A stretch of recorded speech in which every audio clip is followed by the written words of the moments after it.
Alam mo ba kung ano ang nagsiseparate sa mayaman at mahirap? It's the mindset.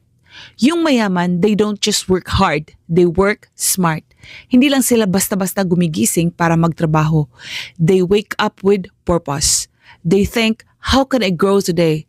How can I multiply my time, my energy, my money? Samantalang yung iba, yung may hihirap, stuck sa cycle. Gising, trabaho, uwi, tulog. Walang tanong, walang challenge, walang growth. Pero you know what? It's not your fault kung saan ka nagsimula. Pero it is your responsibility kung saan ka pupunta. Yung vision mo. You're not lazy, you're just uninspired. So this is your wake-up call. Start romanticizing your life. Set standard.